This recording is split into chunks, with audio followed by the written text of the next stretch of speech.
என்ன மக்களே எப்போ பார்த்தாலும் பாரு பாரு பாரு அப்படின்னு சொல்லி லைவை பார்த்தாலும் பாராவே இருக்காங்க, எபிசோடில் பார்த்தாலும் பாரு மட்டும்தான் இருக்காங்க, ப்ரோமோ பார்த்தாலும் பாரு மட்டும் தான் வந்துருந்துட்டு இருக்காங்க. இவங்க உண்மையாகவே நெகட்டிவ் ரோல் பண்ணுறாங்களா இல்லை வந்து பாசிட்டிவான ரோல் பண்ணுறாங்களா அப்படிங்கிறது சுத்தமாக தெரியல. ஆனால் பார்வதியை போட்டு பொழக்கணும் அப்படின்னு சொல்லி ஒரு சிலர் வெயிட் பண்ணிட்டு இருக்காங்க. அந்த ஒரு சிலரில் வந்து கேங் ஒன்று ஃபார்ம் ஆகிருக்கு, அன்பு கேங் 2.0 அப்படிங்கிற ஒரு கேங். அதனுடைய லீடர் வந்து நம்ம கனியக்கா அண்ட் அதுக்கு வந்து சப்போர்ட்டிவாக இருக்கிறது எப்ஜே, ஆதிரை, அதுக்கப்புறம் கெமி, அதுக்கப்புறம் சபரிநாதன் அப்படின்னு சொல்லிக்கிட்டு போய்கிட்டே வந்து இருந்துட்டுருக்கலாம். இன்றைக்கும் கனியக்காவுக்கும் பார்வதி அவர்களுக்கும் சண்டை வந்திருக்கு. அதுக்கான ரீசன்லாம் என்ன அப்படிங்கிறத பற்றி இந்த வீடியோவில் முழுசாக வந்து பார்க்கலாம். ஸோ இந்த வீடியோக்கு போகிறதுக்கு முன்னாடி நம்மளோட சேனலை சப்ஸ்கிரைப் பண்ணாதவங்க சப்ஸ்கிரைப் பண்ணிச்சுக்கோங்க, லைக்கை போட்டு வீடியோ பாருங்கள். வாங்க இந்த வீடியோக்குள்ள வந்து போகலாம். இந்த வீடியோக்கு போகிறதுக்கு முன்னாடி இன்னொரு முக்கியமான விஷயத்தை வந்து சொல்லிடுறேன். அதாவது ஐம் நாட் சப்போர்ட்டிங் பாருக்கு நான் சப்போர்ட் பண்ண கிடையாது. இருக்கிறதுல மோசமான ஆட்களை விட பாரு பரவாயில்ல, அந்த மோசத்துலேயும் பரவாயில்ல அப்படின்னு சொல்ல, அதாவது ஒஸ்ட்டில் பெஸ்ட்டுன்னு சொல்லுவாங்க இல்லையா, அந்த விதத்தில் வந்து பார்த்திங்கன்னா பார்வதி வந்து எடுத்துக்கலாம்.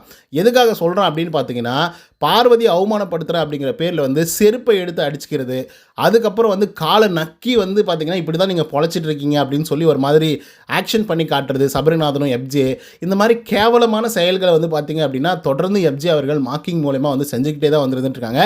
இதெல்லாம் வந்து கண்ணுக்கு வந்து கேப்டனுக்கு வந்து தெரியவே தெரியாது. பார்வதியை போட்டு பொழக்கணுங்க, அவளவெல்லாம் சும்மாவே விடக்கூடாது அப்படிங்கிறதுல மட்டுமே மைண்ட் செட் வச்சுட்டு இருந்தா பார்வதி என்ன பண்ணாலும் தப்பாக தான் வந்து தெரிஞ்சிட்ருக்கோம். ஸோ இன்றைக்கி அதே மாதிரி ஒரு சம்பவம் வந்து நடந்திருக்கு. அது என்ன அப்படின்னு பார்த்தீங்கன்னா, எல்லாருக்கும் பேட்டரி வந்திருக்கு, எல்லாரும் பேட்டரி மாற்றிட்டாங்க, பார்வதி வந்து மாற்றலை. ஸோ உடனே பிக் பாஸ் அவர்கள் வந்து பார்வதி நீங்கள் பேட்டரி மாற்றுங்க அப்படின்னு சொல்லி அனௌன்ஸ்மெண்ட் பண்ணுறாங்க. சரிங்க பாஸ் அப்படின்னு சொல்லி உள்ளே போய் பேட்டரி மாற்றிட்டு வெளியே வரும்போது கனியக்கா வந்து பார்த்திங்க அப்படின்னா, நீங்கள் என்னங்க பேட்டரியும் ஒழுங்காக மாற்ற மாட்டேங்கிறீங்க, சூப்பர் டீலக்ஸ் ஹவுஸ்க்கு போனாலையும் அங்கே வேலை செய்ய மாட்டேன் அப்படின்னு சொல்கிறீங்க, அதே மாதிரி கியூசியாக போட்டாலையும் அங்கே வேலை செய்ய முடியாது அப்படின்னு வந்து சொல்கிறீங்க.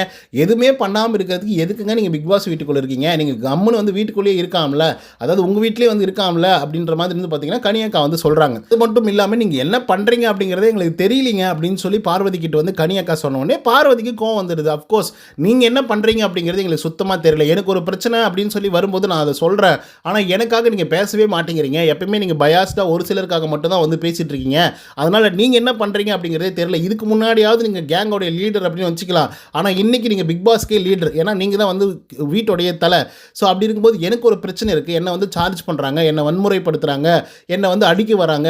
ஸோ அப்படியெல்லாம் இருக்கும்போது அதை நான் உங்ககிட்ட சொல்லும்போது அதை பற்றி நீங்கள் எதுவுமே பேசவே மாட்டேங்கிறீங்க, அதுக்கான ரீசன்ஸை பற்றி நீங்கள் கண்டுபிடிக்கவே மாட்டேங்கிறீங்க, அதை விட்டுட்டு வந்து எப்போ பார்த்தாலும் என்னையே குறை சொல்லிட்டு இருக்கீங்க அப்படின்னு சொல்லி பார்வதி வந்து கேட்குறாங்க. அது கரெக்டான விஷயம். இப்போது பார்வதி தப்புன்னு சொல்லக்கூடிய நீங்கள் இந்த மாதிரிலாம் வன்முறை பண்ணாதீங்கடா அப்படின்னு சொல்லி எப்ஜே கிட்டையும் சொல்லியிருக்கணும், கலையரசன் கிட்ட சொல்லியிருக்கணும், அதே போல் வந்து பார்த்திங்க அப்படின்னா ஆதிரை கிட்ட வந்து சொல்லியிருக்கணும். ஆனால் இவங்க என்ன பண்ணுறாங்க தெரியுமா, இவங்கெல்லாம் சரி, ஏன்னா ஒட்டுமொத்தமாக ஒரே வாரத்தில் முடிச்சிட்டாங்க. ஆமாங்க, சட்டம் தவறும் போது வன்முறை வெடிக்கும் அப்படின்ற மாதிரி வந்து சொல்கிறாங்க.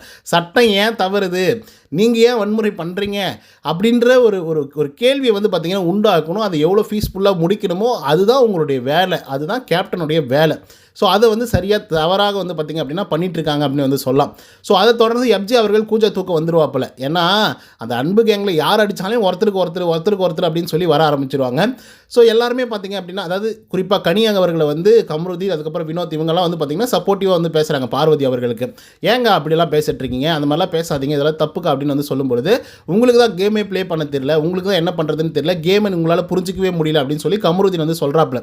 ஏன்னா நேத்தி கூட அதை வந்து சொல்லியிருந்தார், ஏங்க அவங்களுக்கு ஒரு ரோல் கொடுக்குறாங்க, அந்த ரோலை அவங்க வந்து செஞ்சிட்ருக்காங்க, அதுக்கு நீங்கள் வந்து டிஸ்ட்ராக்டாக இருக்கிறதா உங்களுடைய ரோல், அதை விட்டுட்டு ஒருத்தியை மட்டுமே நீங்கள் எல்லாருமே வந்து சார்ஜ் பண்ணி ஒருத்தியை மட்டுமே நீங்கள் ஃபோக்கஸ் பண்ணி அவள் தான் தப்பு அப்படிங்கிற மாதிரி காட்டாதீங்க அப்படின்னு சொல்லி கம்ருதீன் வந்து 100ல் ஒரு கேள்வி கரெக்டாக வந்து கேட்டிருந்தாப்புல. ஸோ அதனை தொடர்ந்து இன்றைக்கும் அதே விஷயத்தை தான் வந்து கேட்டிருக்காரு. அதுக்கு வந்து உடனே எப்ஜே அவர்கள் வந்து நீ கூஜா தூக்கிட்டு வராதிங்க, இதை வந்துட்டானுங்களே 2 பேர் கூஜா தூக்கிட்டு அப்படின்னு சொல்லி சொல்கிறாங்க.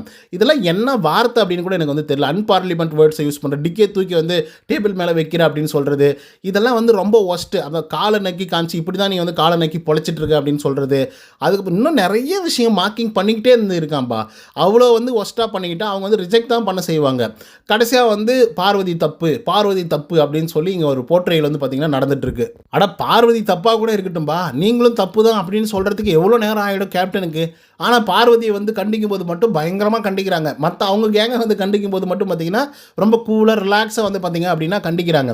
ஸோ எப்ஜே வந்து பார்த்திங்கன்னா இந்த கூஜா தூக்குறீங்க அப்படின்னு சொன்ன உடனே சும்மா விடுவாங்களா?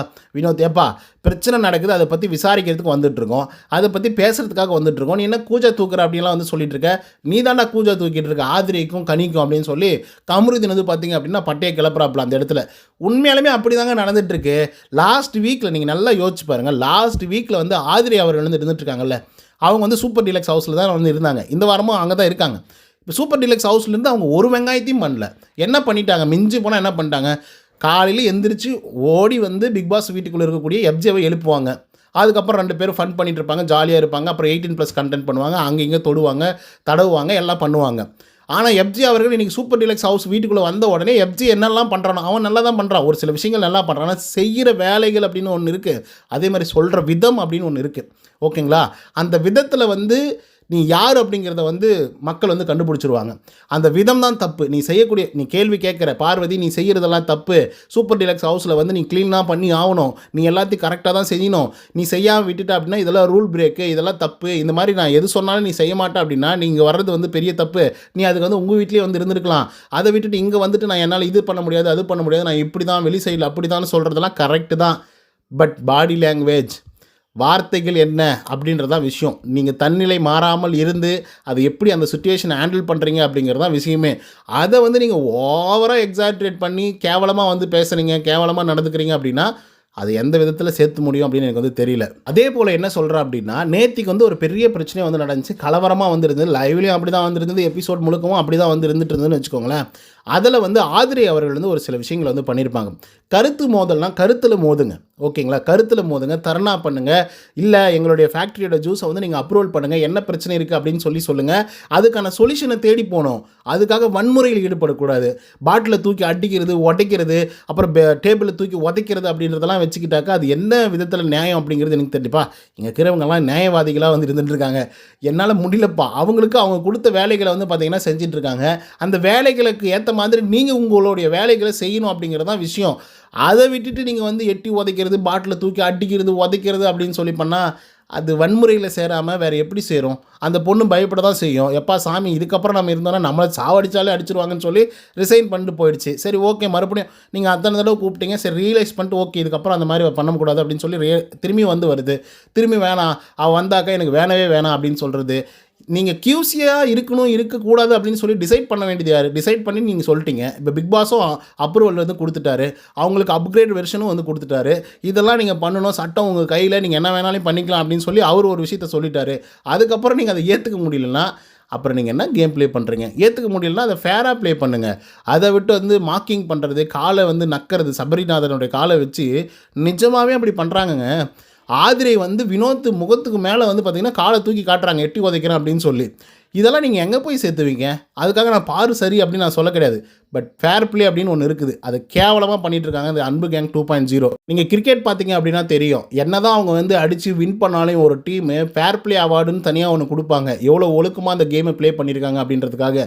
ஸோ நீங்கள் வின் பண்ணிட்டீங்க அப்படின்றதுக்காக ஃபேர் ப்ளே அவார்டு வந்து உங்களுக்கு எல்லாத்தையும் கொடுத்துடணும் அப்படின்ற அவசியமெல்லாம் கிடையாது. அந்த மாதிரி ஃபேர் ப்ளேவாக விளையாடுங்க, ஆரோக்கியமாக வந்து கருத்து மோதல் பண்ணுங்கள், வாயில் சண்டை போடுங்க. அதுக்காக வன்முறையில் ஈடுபடுறதெல்லாம் ரொம்ப ஒஸ்ட்டு.